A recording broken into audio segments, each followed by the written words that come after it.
नमस्कार, सत श्री अकाल। मैं हूं डॉक्टर जोग भाटिया। हमारे समाज में तीर्थों को कुछ खास सम्मान दिया गया है, कुछ खास महत्व दिया गया है।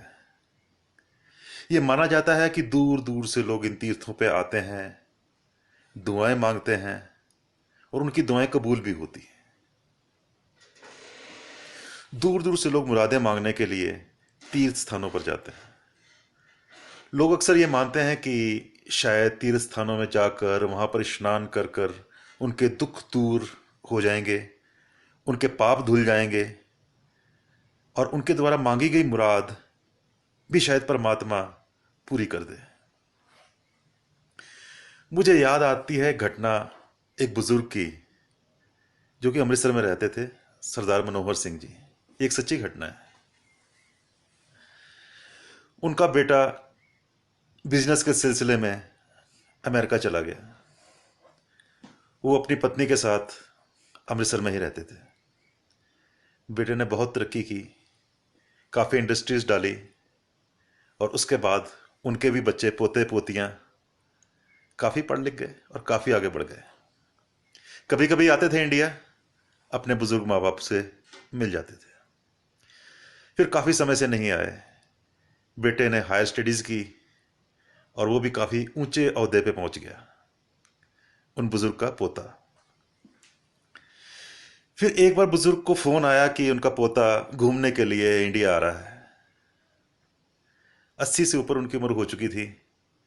उनकी पत्नी भी उनको छोड़कर इस दुनिया से जा चुकी थी। बहुत खुश, आंखों में बहुत चमक, सबको बताएं कि मेरा पोता इंडिया आ रहा है, मेरा पोता मुझसे मिलने आ रहा है।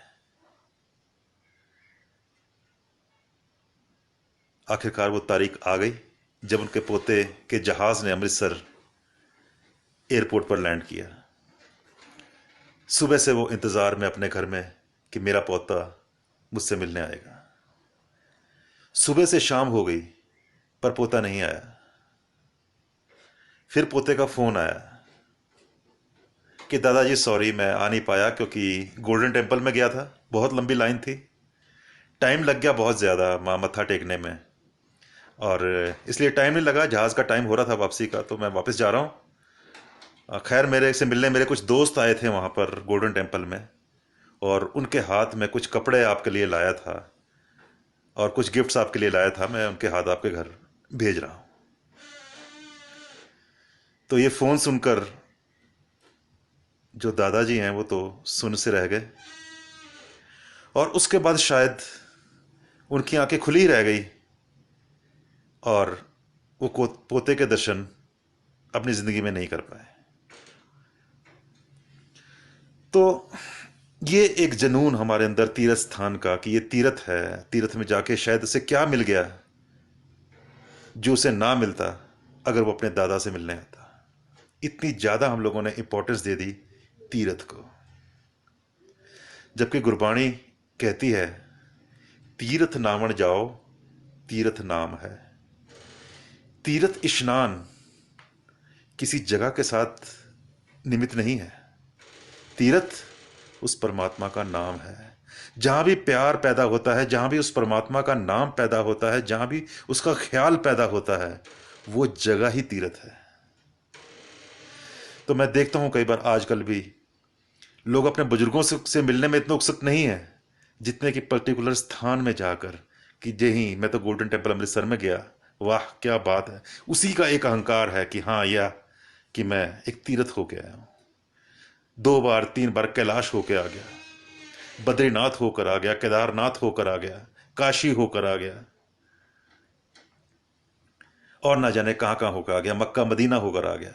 और घर के बुजुर्ग शायद आंखें गड़ाई याद करते रहे कि कब हमारा बच्चा आएगा, कब हमारा बेटा आएगा, और कब मैं उसको जी भर के देखूंगा, कब मैं उसको अपने गले लगाऊंगा। यहां परमात्मा तुम्हारा इंतजार कर रहा है कि कब तुम आओगे और कब वो तुम्हारे गले लगेगा, और तुम को परमात्मा नजर ही नहीं आ रहा। तुम उसे ढूंढने के लिए तीर्थों में जा रहे हो। दोस्तों, घर के बड़े बुजुर्ग, माँ बाप, अगर आपको उनमें परमात्मा नहीं मिला तो यकीन रखना आपको परमात्मा कहीं नहीं मिलेगा। तीर्थों में तो सिर्फ गोलक है, और परमात्मा को किसी गोलक की जरूरत नहीं। गोलक को जरूरत सिर्फ पुजारी की होती है।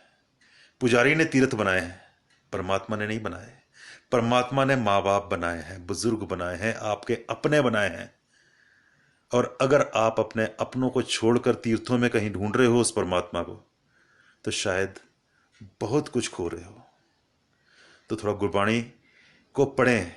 सिर्फ मत्था टेकने से ग्रंथ साहब के आगे हम परमात्मा को नहीं पाएंगे। तो गुरबाणी में लिखा है, तीर्थ नावण जाओ, तीर्थ नाम है। उस परमात्मा का नाम तीर्थ है। अगर आपको अपने घर में ही उसका नाम याद आ रहा है, अपने माँ बाप में वो मिल रहे हैं, अपने अंदर वो मिल रहा है, तो आप खुद एक तीर्थ हैं। धन्यवाद। सत श्री अकाल। जय हिंद।